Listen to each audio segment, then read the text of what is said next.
Hello, and welcome to another episode of Hotelcast TV, Ask Suites webinar series. Every month we have a new episode, and today is the last episode of 2022. How that happened, I don't know. But yeah, it's this time of the year. So Ask Suite is the world leader in omnichannel service platforms for hotels, chains, and resorts. We unify all travelers' communications in one place, and we empower reservations and sales teams all around the globe. Ask Suite is also a three-time award winner of the prestigious Hotel Tech Awards, a two-time award winner of the World Travel Tech Award. I feel almost shy to say all that. And Hotelcast, our very own Hotelcast, our podcast, was named the second best hospitality podcast by the International Hospitality Institute. That is awesome. That was definitely one of the highlights of my year and the marketing team here. So thanks everybody. Thanks everybody that support us since the beginning and support our content. We really appreciate. You can find our podcast, in case you don't know, you haven't listened to any episode, you can find our podcast on Spotify. Just type Hotelcast, or you can find all episodes and also the webinar episodes on our blog, asksuite.com/blog. So yeah, and I also invite you to learn more about us, about Ask Suite. Follow us on LinkedIn. It's our main communication channel.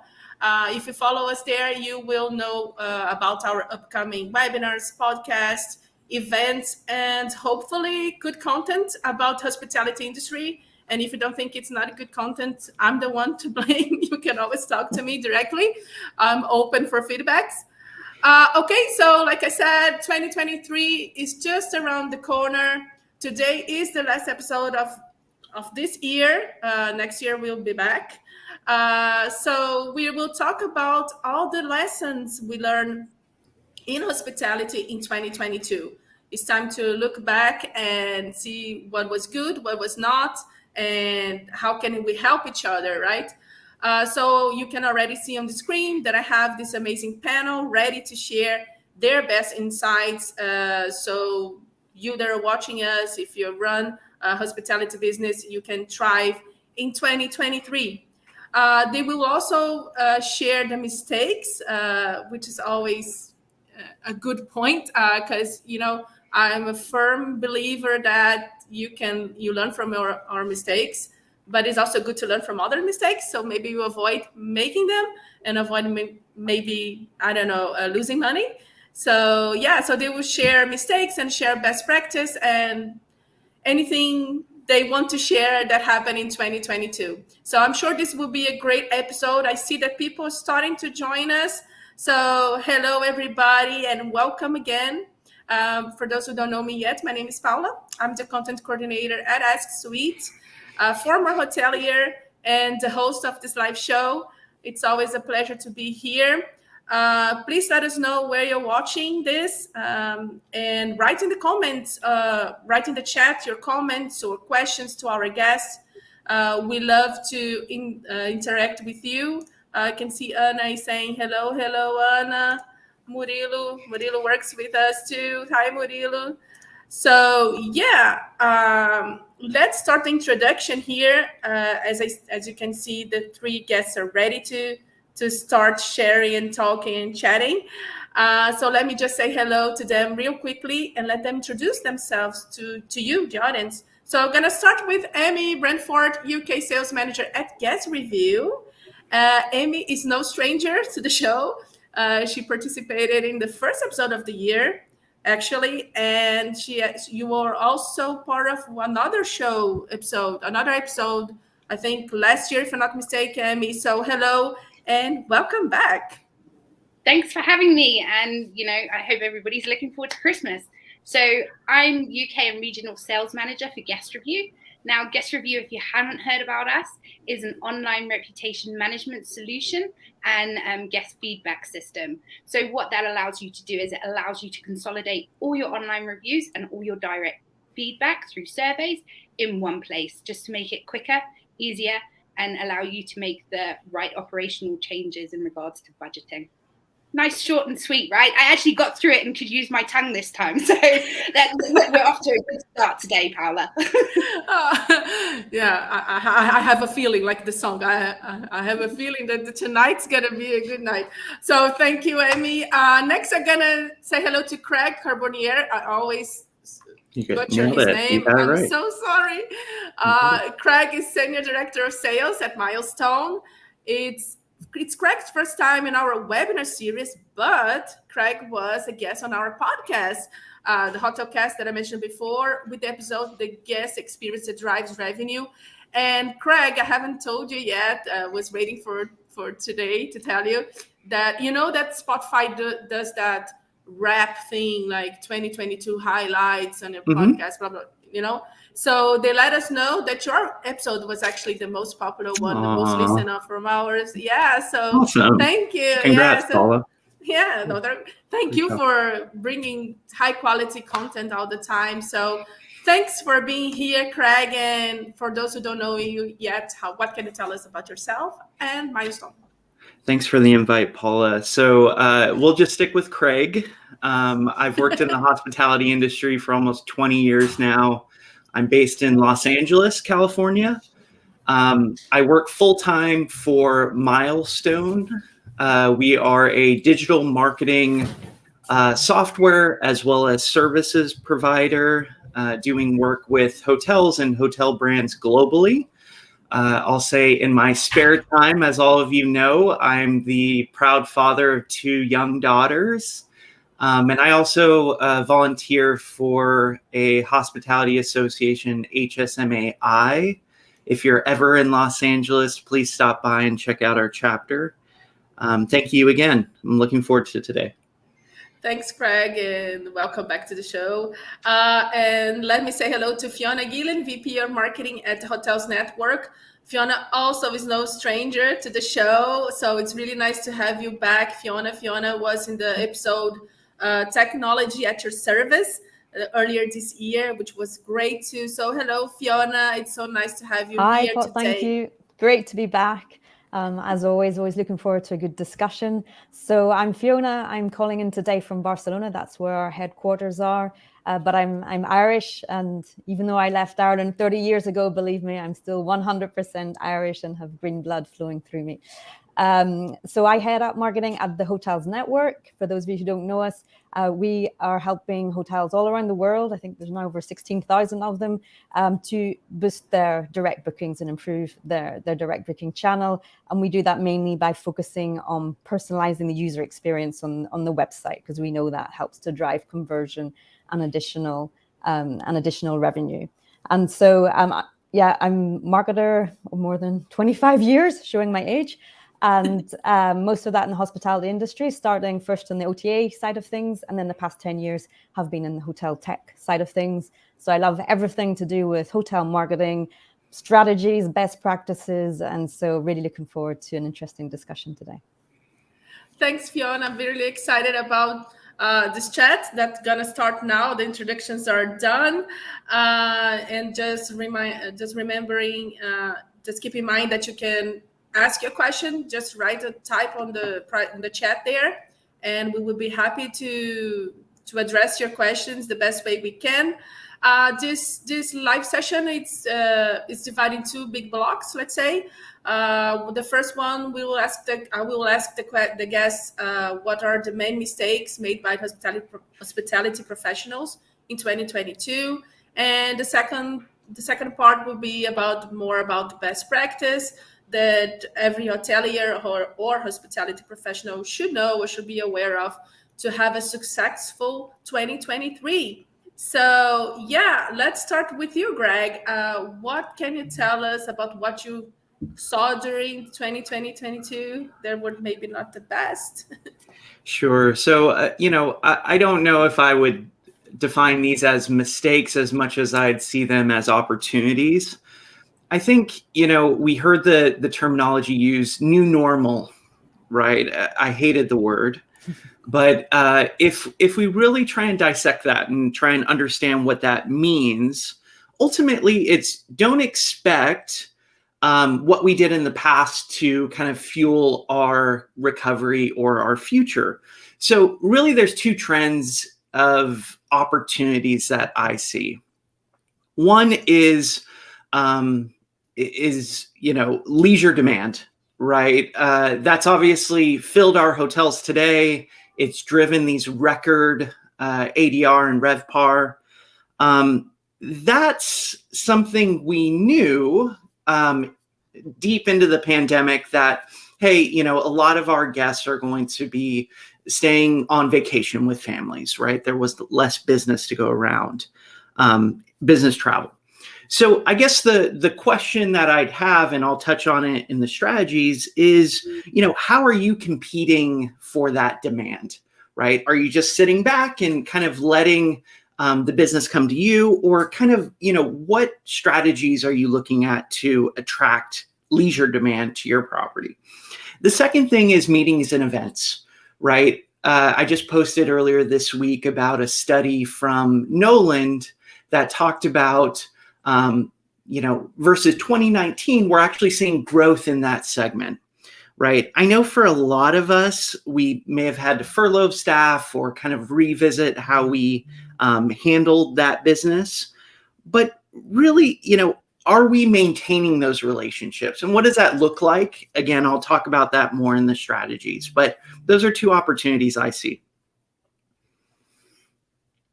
Yeah, and you're talking about events, Craig, and it is all about like relationships, right? I think that's something that if you're not focusing on creating relationships with your guests, partners, because a lot of new partnerships I think after the pandemic has a rise, like, I don't know, more local. I see a lot of local partnerships. And if you don't have the time to focus on that, I think you should as a business. I don't know. I love that, Paula. Sorry, go ahead. Didn't mean to cut you off. I was going to say, I think actually COVID, really helped hoteliers to kind of understand the need of segmentation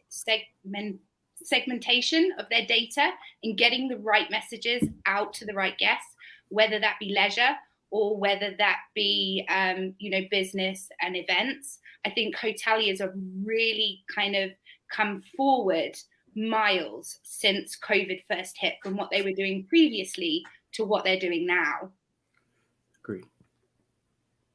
Yeah, and about the first part you were talking about, Craig, I just want to also add something here. Well, actually, just reinforce what you're saying, that you need to. I think it's of course, it's an ever-changing world. We all know that, and a lot have changed. This is, that you're talking about the new normal that you don't like. But I think the idea is that we need to adapt. We adapt as humans, and we have to adapt as businesses.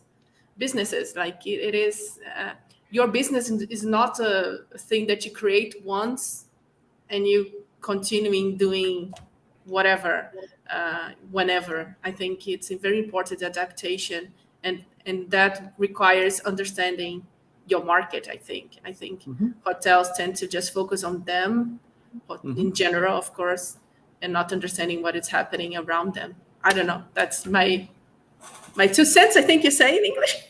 100% agree.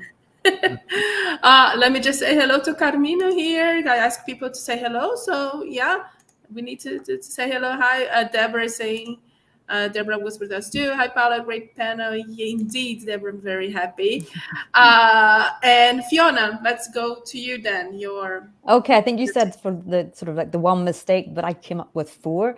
And just in case somebody else had other ideas and said what I was going to say, I need to have a backup plan. So I'll try to go through them quickly. So the first one I think is sort of similar to what Craig was saying, is that there was this sort of new normal, and hotels had to adapt during COVID and do things totally different. And I think we sort of unfortunately lost that momentum. We had people started, on a white page again, let's do things differently, the way we've never done it. And then as the year went on in 2022, I just got the feeling we were going back to the same old ways and falling back into the same traps. And we sort of lost a bit of the momentum. So we focus on the direct channel. And I think during COVID, there was a lot more traffic to hotels' websites because people were looking for real-time information and was the restaurant open? Were there any restrictions? And instead of going to just the OTAs, and so they were able to capitalize on that and grow their direct channel. And then it's actually, I think, in these past months, they're regressing again and falling back into the trap of let's take the easy option and just get the bookings in through the OTA. So that was the first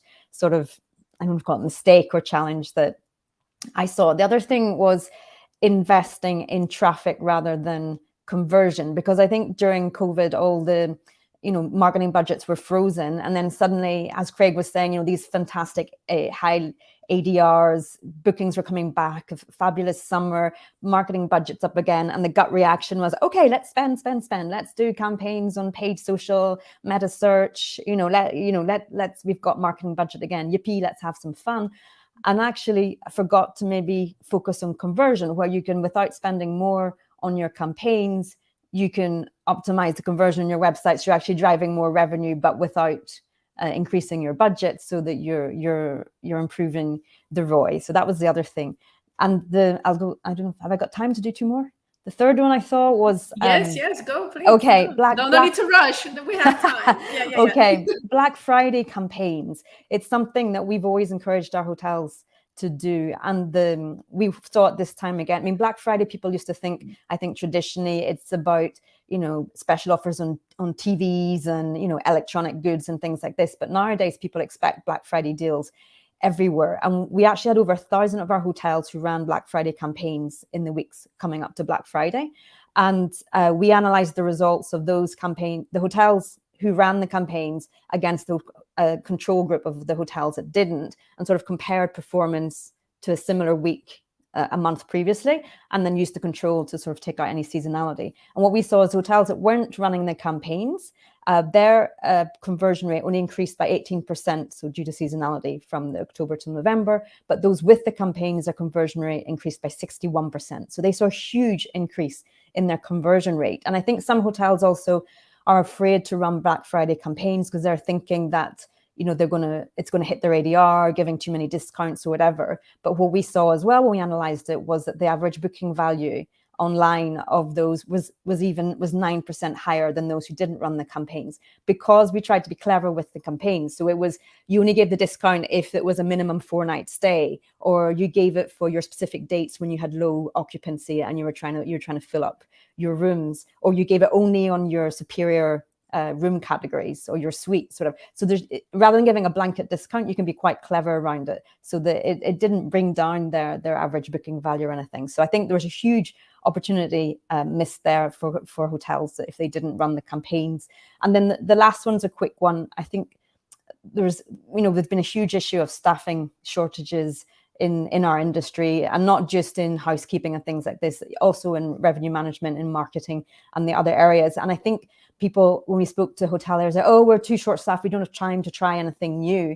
And I think sometimes it was a bit of a mistake, because it's actually technology and new things that can automate things and make your life easier. So maybe it's a little bit more work at the beginning because you have to train yourself on something or set something up and get used to it.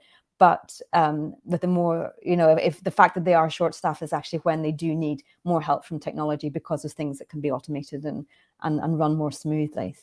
So those are the sort of 4 key takeaways I noticed this year. Well, of course, I have something to say about any surprise. Of them. Surprise, and all the others. Yes, please do it.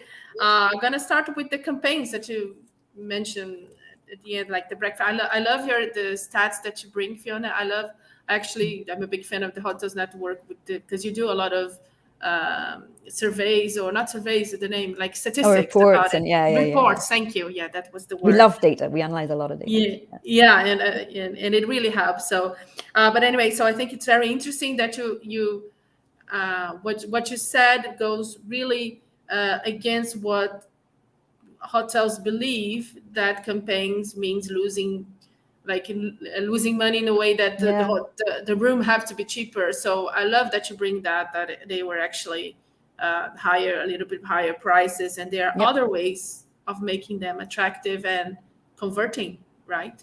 Exactly, 100%. Yeah, and so I think this we've seen here too. We do not Black Friday specifically, but in South America and some countries, even in Europe too. Spain is starting. Have WhatsApp, and in WhatsApp you can do campaigns as well. And it's very effective, and it's the idea of targeting that Amy said, I think earlier, about segmentating. I also have the problem saying that word, Amy. Not alone. I'm not the only one. Doing the segmentation right and targeting the right people, and goes, I think, hand in hand, Fiona, with what you said in the beginning, that attracting the traffic and converting. I think it's all comes down to targeting right and attracting the right traffic so you can convert and be more efficient. I think you and Craig are more marketing oriented, and probably can say better than I'm doing here. But I love that, Paula. Yeah, sorry, I didn't mean to cut you off. Go. I was just going to add, Fiona, you touched on a really good point. I think for most marketers, myself included, we were kind of anxious to have access to our paid media budgets again, right? Mm-hmm. We recommended our website clients continue to fund those at some level. Definitely. But the reality is, and we learned this, and hopefully we've not forgotten, that there are other strategies to drive traffic to your sites, right? Whether that be organic search, right? Search engine optimization, social media, right? There are a lot of different ways to promote our hotels. And I feel at some level we've kind of relied on paid media to drive traffic to our sites, but as you know, it's expensive. It's expensive. So it's kind of like, I don't want to see us make the same mistake again. But just really considering profitability, I think that's a big point. But that's exactly what I was going to say, because expensive, well, what does expensive mean? If it's giving you a good conversion and your ROI is high, well, then keep throwing the bucks at it and keep spending, as long as you're. So if you're doing your, exactly as you're saying, you have qualified traffic that you're driving to your website because you're doing your campaigns, either paid or organic, in a good way, and you combine that with different tactics to boost your conversion, then your ROI goes up, and then you can keep spending because it's driving more revenue for you. Agreed. Like talking about that free way of not just doing paid ads. A lot of people don't realize that when you respond to your online reviews, it actually helps impact your SEO. So it's like that just costs you a little bit of time. Obviously, people are a little bit short-staffed, and that's worldwide. It was one point that I was going to actually hit on, Fiona. Sorry, got in there first. No, it's fine. So yeah, there are ways that you can do the advertising as well, but there's a lot in the background that you can actually do that's free that can help you with exposure on those campaigns and things like that. And just responding to online reviews is a really good way of doing that as well.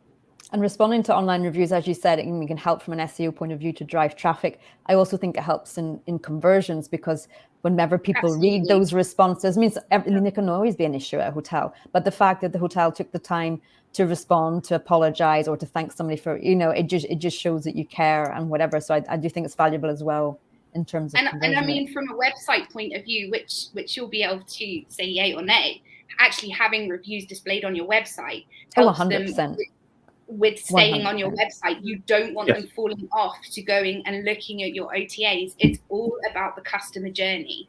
If they land on your website, which means you're doing really, really well because you're above all the OTAs, show them the reviews. Don't be scared of them. Let them see that picture and understand what their stay is going to be like. And then when you come along with solutions like Ask Suites, have touch points at every single step of that journey. If they've got questions before they book, have it available on the website so that chatbot can do it. Show them the reviews so they don't go and look at bookings.com, because chances of them falling back on your website are gone. It's all about keeping them on the website. If you've done all that hard work and your campaigns and you've got them on the website, it's what can you do to just make sure they never leave? Yeah. Absolutely, and taking control of that customer journey. So, for example, doing like a pre-stay email, understanding, what it is that's going to make that guest experience really super for them, and doing upsells in post-stay surveys and post-stay communication, making sure in-house that they're happy, so that when they leave, they give you a really good review, and making it easier for them to give a good review that then ends up on your website, is really just closing the loop on everything. You're generating free content through your online reviews to use across your social media sites, use on your website, show transparency in your brand. It's social proofing. So it's a win-win. Using that process just helps you from start to finish. Yeah. So I'm going to go to you, Amy, actually, about the mistakes. I'm guessing from what you're saying, one big mistake is not answering the reviews, especially the bad ones, I guess. I don't know. Or answering poorly too. There's some, not in the hotels, I don't see that much, but in other industry, I see some answers that, oh my God, what they were thinking. But anyway, what are your thoughts about that? All those ones where we go, oh my God, what were they thinking? But it does amuse us on a Monday morning, right? When we think, oh, Basil Fawlty's back. Where's Fawlty Towers? I think, it's a hard industry to be in, because we've got to be smiles. We've got to be people all the time. And, when you have gone to the ends of the earth to make a particular guest happy, and you just can't, and then you see a review on TripAdvisor, and then they've gone and reviewed you on Google, that's just soul destroying. So, it can be really easy to retaliate. And actually, you've just got to remember that the OTAs are your shop window just as much as your website. If you're getting a guest through an OTA, we know it's 25% cheaper to keep a repeat customer than it is to find a new one. So, if they're landing on OTAs, free, great, take them. You want them to book direct always, but OTAs will always have that place. So make sure that management response is relevant to any potential guest that is reading that review, because it's not about that guest that you don't want back anymore. It's an opportunity to shine and show the potential guest how you would handle that situation and how you've resolved it. I mean, sometimes we find that a hotelier will say, this guest didn't even stay at my hotel. Can you remove it? Guest review can't remove it if it's visible on that site. They have to take it up with TripAdvisor or Google or bookings.com and get it removed. But any potential guest doesn't know that guest didn't stay. It's online, so it actually happened in their mind. So always take care with your management responses. I think the one thing that I was going to say that I think hoteliers can do better at is being less afraid of their online reviews. I do a lot of demos to countries all over the world, and people are like, if you incorporate the TripAdvisor review process or the Google review process within that post-stay survey, are we going to get negative reviews? Well, the chances are you're going to get a negative review anyway, but at least this way you can manage it. It's there. You've got that, ability to respond to them, speak to them, talk to them, and resolve it. Hopefully before it's posted online, but sometimes not. But then use that opportunity to shine. Quite often, if you're getting all 5-star reviews on TripAdvisor and Google, a guest will go, am I getting both sides of the story? So it makes it more relatable, because they can understand and then see how you're handling certain situations. So don't ever be scared of a negative review. Give it to yourself as the opportunity to shine. And negative feedback gives you way more information than positive feedback. If you never had any negative feedback, you would never, ever change anything. And quite often, it doesn't matter whether you're a 5-star, 3-star, or 2-star property. There's always going to be little things that you don't necessarily see. So when you consolidate your data, and data is always going to be king because it gives you so many insights that can show you, are people booking direct? What do they think about my website? What did they think about my stay? Is my cleanliness okay? You can see that and then make those operational changes based on the information that your guests are providing you. And your guests are the best way to get the information about their experience. So that would be the thing for me that I think hoteliers need to just improve on, is just not being so scared of what they put out there. Everybody knows not every guest is going to be happy, because it's impossible. Some people are just grumpy, and some people you just don't want back at your hotel. Yeah, and I love what you said, Amy, actually, that I think that's a key point. When you're answering a review, a bad one especially, you're not answering directly to that person, like you are, but you're answering to others as well. And I think if you get too emotional with the review, I don't know, for some reason you think you're just writing to that person directly. It's not. It's something that the world is seeing, and your potential guests are watching. So I think if you keep that in mind, and maybe wait 3 seconds before writing back. I don't know. Have a brandy before you write the review. No, but I've been a hotelier, and I was a hotelier. I know a lot of hoteliers, you all know, and it can be quite frustrating. I mean, it is like a feeling that it's not fair sometimes, but you have to be more cool about it. You know, sorry, Amy, you were saying? You have to be more objective about it a little bit. It's take a step back. If it's really made you that heated, that response timing to that negative review is going to be really important, because you don't know how many people are looking at it. So TripAdvisor states that people will read between 6 to 12 reviews before they decide on making a booking. So it's really important to get that review on the management response onto that review as quickly as possible. But it's also really important to drive reviews and take control of your online reputation in that way. So if you are getting negative reviews, you're pushing them off those first couple of pages really, really quickly. That way, you know, who goes to page 3 of Google? I don't think I have in the last 10 years. You know, so as long as you've got them off the first couple of pages, you know, nobody's going to see them so much anymore. And I think Fiona and Craig actually were talking about ads and campaigns and reviews. I think I don't think they use it.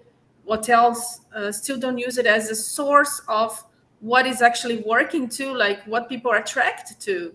Like if they're talking reviews, like, I don't know, you have 5 reviews about some unique experience that they have, and you're not advertising on that, I think they don't see reviews as a marketing source. I don't know. At least it's my opinion. I don't know, Fiona. Yeah, but it's definitely a mistake. With the tools like guest review, there's sentiment analysis, so you can see exactly where, you know, what are the positives and what are the negatives. You fix them, but then what are the positives? What do people love about your property? And this is what you need to be pushing with the messaging on your website, you know, and just, you know, flashing up on the screen, you know, we've got 4.8 out of 5 or whatever in this review, or, you know, clients love the fact that we're only 100 meters from the Eiffel Tower, or we've got, you know, ocean views, or whatever it is that they love. So, and I do believe that marketers should read lots of reviews to really understand why people are coming to their property, what they love about it, and then use that and promote that in the campaigns that you're doing in either your paid campaigns or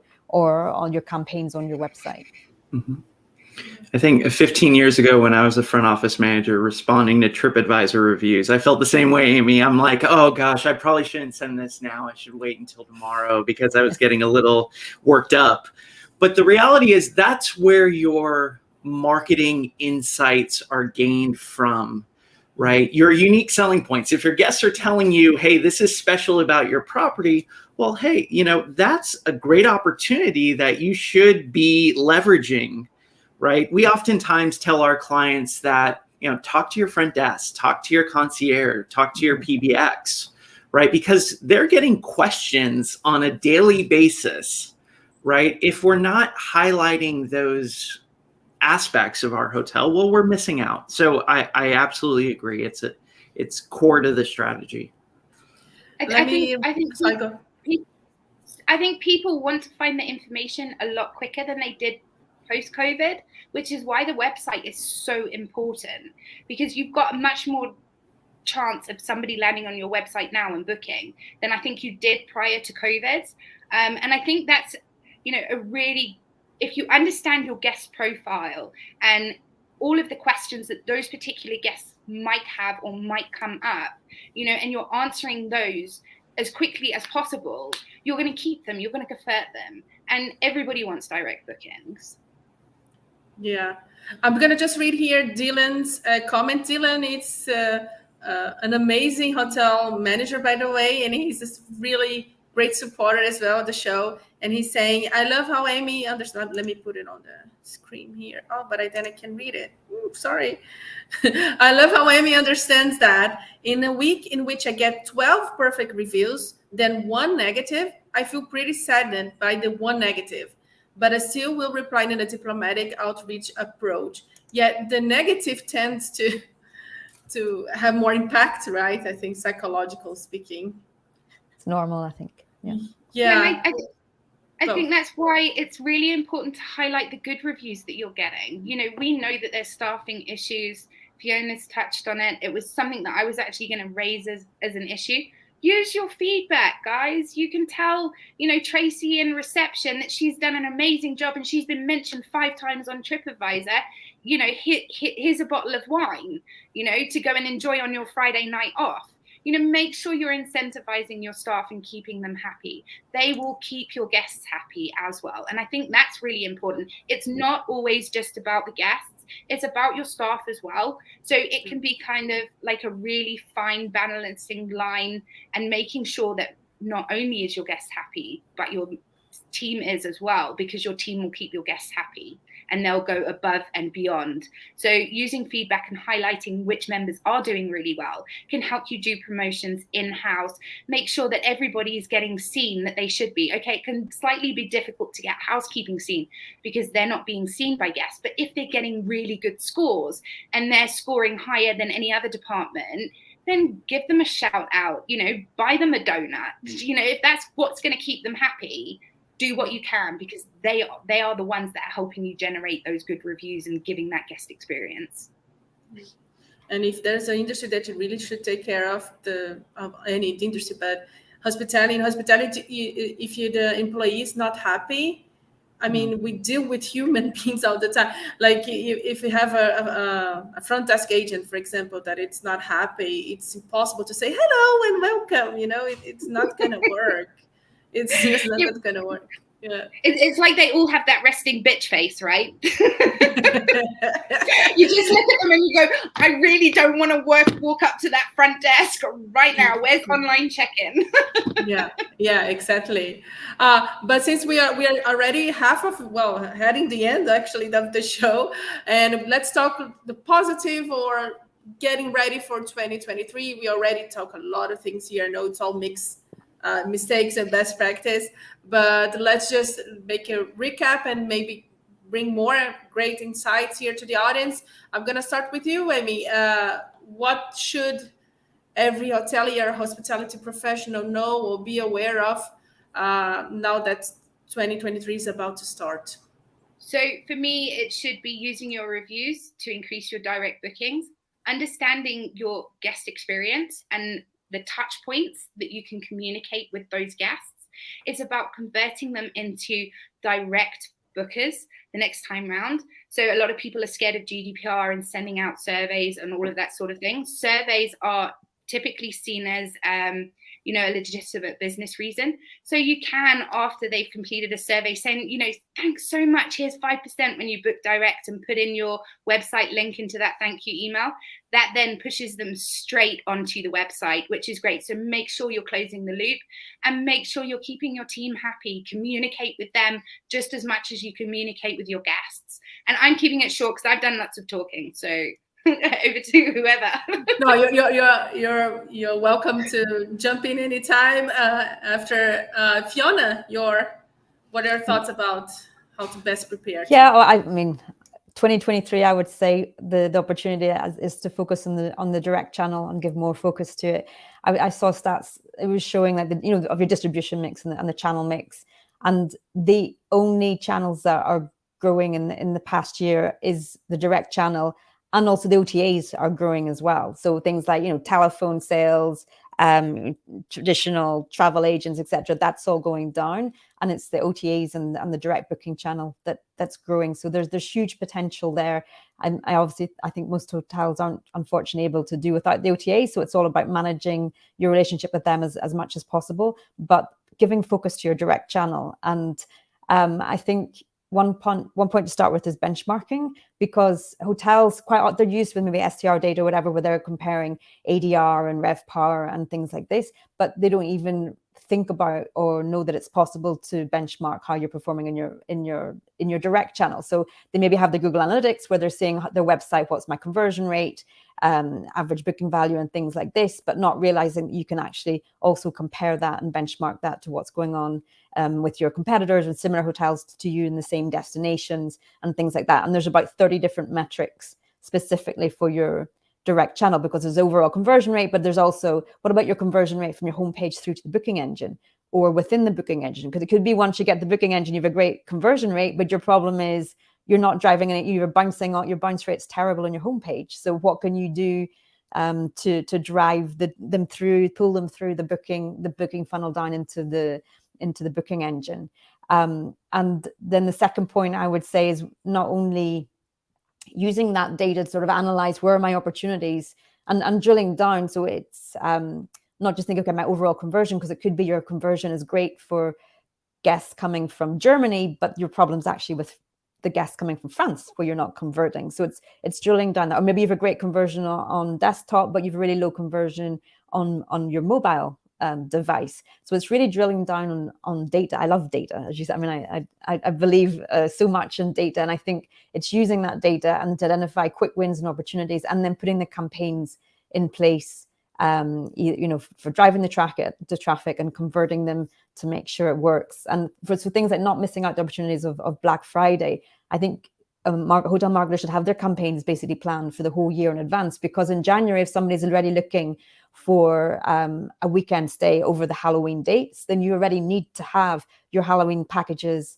ready. You need to be able to, if they search, you're not going to show it to everybody in January, of course not. But if somebody's searching for the dates, well, why not show them a message that's, got orange and yellow leaves and, and maybe photographs from how your hotel was decorated last Halloween, and say we do fabulous Halloween breakfasts and whatever it is you want, and pumpkin cutting and whatever it is.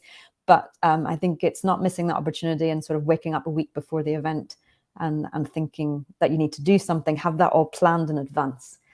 We call it day capping. It's a combination of day and marketing. And you think, what are all those key dates? So there's the obvious ones like Valentine's Day, Mother's Day, and things like this. But then you've other dates like International Pillow Fight Day. I mean, that's fabulous for a hotel. That's in April. I mean, think of how awesome. Fun. I know. Think how fun you could have with like pillow fights in the hotel. You could do videos and go viral on social media and stuff. So I think, yeah, you don't just wait till a week before when it's actually happening. It's all about the search dates. When people are searching, you have to give them relevant content. So that's what I would play around with. Just adding what you said to what you said, Fiona, especially because like buying, traveling or booking a room is not the same as buying a T-shirt. It's a decision. So, you need to you have to give time to also, of course, have last minute travels, and it's a thing, and it's good. But I don't know, maybe I'm wrong, but most of us do at least like to do some kind of research and plan in advance, especially if it's you're going to another country. It's not. And you have to also quite often get back if you're going with friends. You maybe find the hotel, but you've got to. Is this price okay for you? Do you like it? Or with your partner, or with your kids, or So there is. I mean, obviously our last minute, and it's the same. If somebody is looking for a last minute, we'll then show them a message about, look, our fantastic last minute deal. You get free breakfast or whatever it is. But yeah, it's all about targeting and making sure you're showing the right message to the right person. Yeah, and just before I go to Craig, you're talking about, of course, here at Ask Suite, we're all about also direct bookings, and we do know the importance of OTAs, but we encourage hotels to increase direct bookings. But what I realize, and I want to know your opinion too, is that is that many of the hotels don't actually know how much it costs the direct booking, like, and so they think the OTAs, I don't know, cheaper for somehow. I don't know why, and I don't know. I asked it a few times, to be honest, and I'm sure Craig could talk about this as well. But it's or sometimes they think even though the OTAs are cheaper, but it's there's a definite issue of lack of analysis and understanding. So how much their ad spend and then the conversion by their different channels and the different media spend and the return on their media spend. But it's you can do it as simple or as complex as you want, but on a simple level, of course, every hotelier should know exactly how much each booking is costing them. Yeah, I just before I go to Craig, Dylan is here writing here to Fiona's. I feel OTAs were early viewed as necessary evils, and then over time their contribution has become more of a strategic partnership. Do you think any of you think that the relationship between hotels and OTAs have changed? I still see a lot of drama on LinkedIn, to be honest, between hotels and some OTAs. I think hotels have to be clever about it and not just apply the same strategy everywhere. So, for example, if a new hotel is opening, whenever that hotel is not known, you probably have to be very reliant on OTAs at the beginning to try and get the visibility and the brand awareness and whatever. But then, I think the most embarrassing or the worst thing is if a return visitor then books through the OTA again, because they use OTAs to work out, what hotels are in the area I want to stay in. People want to say, I want to stay in Miami Beach or whatever it is. So that first booking, okay, we really need them. But I think, and that's fair enough. But then I think the challenge for the hotel is to make sure that the second and the third booking or whatever in your group comes directly into you, and they're not, because you offer them a better experience and a better user experience. One of the issues as well is that the OTAs, 3 clicks, they have their fabulous user experience on the websites. And this is what we're trying to show as well, is that the technology today means that even a small hotel chain or an individual property can benefit and make sure that their user's experience is as fluid and as easy and as simple as it would be if they went to Expedia or Booking. Yeah. Craig, I want to hear your thoughts about that, and also just if you can add your best tips for 2023, if you can say. Sure. So, Dylan, that's a great point. Obviously, you have partners that you leverage to drive business for your hotel. I'm not suggesting otherwise. But to Fiona's point, identifying the value of each of those partners and the business that they bring, and then obviously not making the same mistakes in the future if you find that that truly maybe there's a better opportunity. I think that kind of segues well into my tips. So if you remember, I highlighted 2 opportunities. Now, I think you'll decide if those were mistakes in your case or not, depending on how you address those opportunities. So one was leisure demand. What we learned is a lot of leisure came in the form of drive markets, right? Remember, we use the term staycation. Have you heard that term very often used now? No. It was a buzzword a year ago, wasn't it? Yeah, it was. Yeah. But the reality is I still taking staycations. I look forward to those staycations. And so the term that you've not heard is something called local search, right? So when we talk about website tactics and really how to grow your property's success, meet budgets, exceed goals, so forth, look up local search. So that is referring to someone seeking a hotel near me or a staycation near me, right? I just got a great offer from the Four Seasons that I'll be visiting later today, actually, for a holiday event. I wish I was staying there. And they offered me a it was Park and Play in LA package, right? So they obviously know who I am. I'm nearby. I'm checking them out, right? It's likely a remarketing ad. But great messaging, right? I have a car, I need to park it, and I want to play, I want to enjoy the city, right? So think through, there are three things. Content, right? What does that look like? Are you highlighting your proximity to these different demand generators, right? Whether it be a sports game or a concert, an event, right? Do you have that content that you're managing? Two is, how are you looking at staycations, right? Are you updating those packages, right? Are you, providing more value in those deals? Those are now opportunities. I would say the second thing, remember I talked about meetings and events. So, what does your meeting and event photography look like? Right? Have you invested in that recently? Right? Do you have you created short form videos, right, for meetings and events specifically? Right? Have you answered those frequently asked questions on your own direct channels to try and drive that demand? Remember, I talked about relationships and how we may have lost touch with some of those event planners. Well, if that's the case, then your marketing is going to be a great tool to get you out of that mistake in 2022 and hopefully make it an advantage in 2023. So anyways, those are some ideas, and hopefully you guys can benefit from them. No, I love the event part, Craig. I think it's still a thing. It will continue to be a thing. After the pandemic was a boom, of course, because everybody wanted to meet again. And when you were talking about making it easier for someone that is interested in a property to understand and to know what you have to offer, it reminds me a podcast that I did with Russell. He's a consultant in the United States, and he works helping hotels to find places to do events, and he connects people that want to do events with the hotels, basically something like that. Mm-hmm. And he was telling me how hard it was. Like he was like writing some hotels, and they took like at least 24 hours to answer. Like who waits 24 hours now to answer? And they couldn't find anything easier.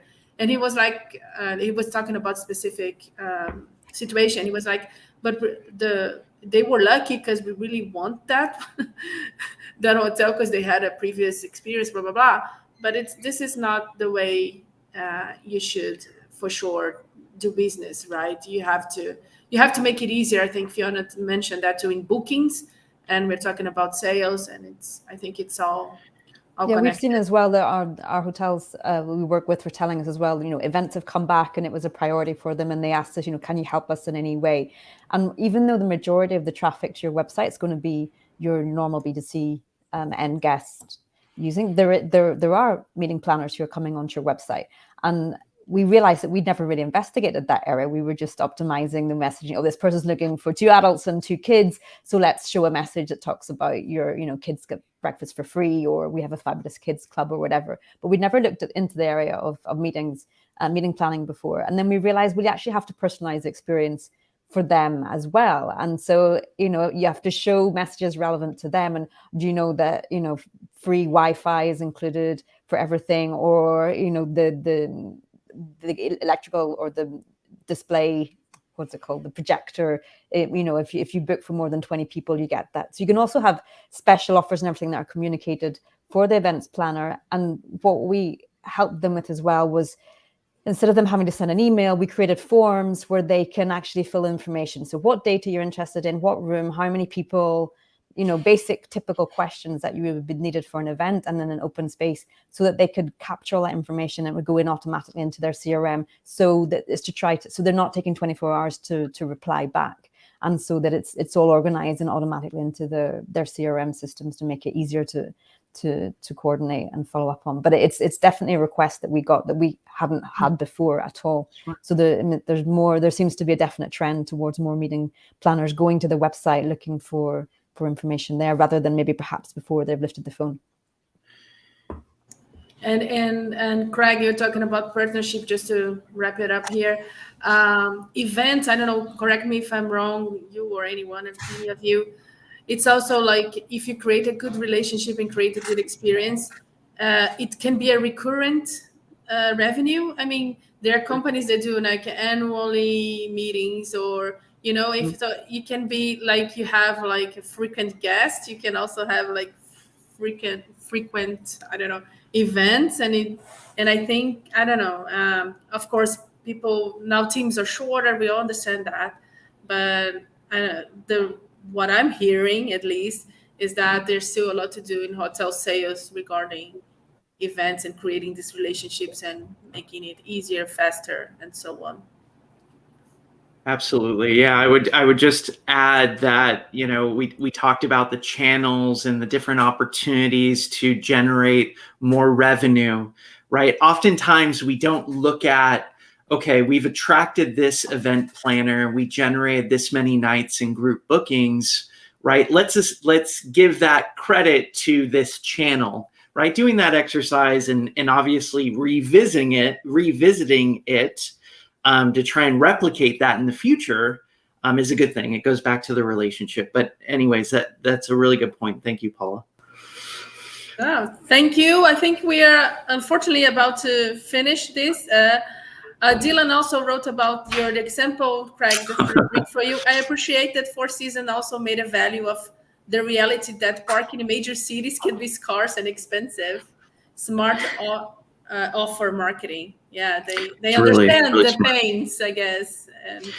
And if you remember we talked about this, Paula, months ago, right? The whole idea of why a guest chooses our hotel. So there's a lot of factors, right? Reviews and reputation and obviously their history with the property.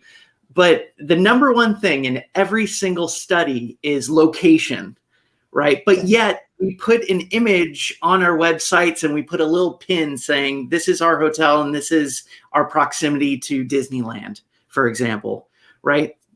Google's not understanding that. They just looking at an image, right? They can't interpret that. So again, a great opportunity, as you mentioned, Dylan, smart offer marketing, because they do it right. They tell me, hey, this is their hotel and these are all the great things I can experience nearby. Yeah. Okay, so I guess that's it. Unfortunately, everybody, I hope you enjoyed this live show. And before I say we say goodbye for the year, I want to thank again my guests. I'm going to start with Fiona. Thank you so much, Fiona, for being here today. Thank you. Sorry, go. I just said thank you for inviting me. Really enjoyed the discussion. And how can people get in touch with you, Fiona? It's through Hotels Network? Or I'm always on LinkedIn. I've always got something to say. So if you search Fiona Gillen on LinkedIn, feel free to send me a connection, and I'd love to connect with you and continue the conversation. Or you can email me at fgi@thehotelsnetwork.com. Right. Thank you so much, Fiona. I want to say thanks to Craig as well for being here today. Thanks, Craig, and the same goes to you. How can the audience reach out to you and knows about same as Fiona. So on LinkedIn, you can find me at Optimistic Hotelier, #Optimistic Hotelier. I look forward to connecting with you. Thanks, Craig. And Amy, thanks for being here today, Amy. And how can people reach out to you or guest review? Any news from guest review? So we do have a little bit of news. First, I'd like to say thank you. It's been a really great panel and I've had a great time. We do have a little bit of news from guest review. If anyone wants to try out an online reputation management solution, we do have Guest Review Lite, which we've just launched. It is free for life. So it is a slightly smaller version than our big online reputation management solution, but it will give you a really good feel for what you get, and you'll be able to respond to some of those major OTAs and online reviews. So yeah, you can look at www.guestreview.com, or you can connect with me on LinkedIn. I'm always around. I'm always chatty, as you can see. Or you can drop me an email. It's amy@guestreview.com. Thank you for having me. Thank you all. Of course, big thanks to the audience. Thanks for tuning in. We really appreciate it. Thanks for all the support during the entire 2022. Next year, we are back for sure. If you're interested in our solution, in Ask Suite solution, Or if you have any comments, questions about our product, feel free to visit our website, asksweet.com. And again, follow us on LinkedIn. We are there. I'm there. Also, give me feedback. I appreciate. So happy holidays, I guess, everybody. And thanks again for today. Bye-bye. Bye. Bye-bye.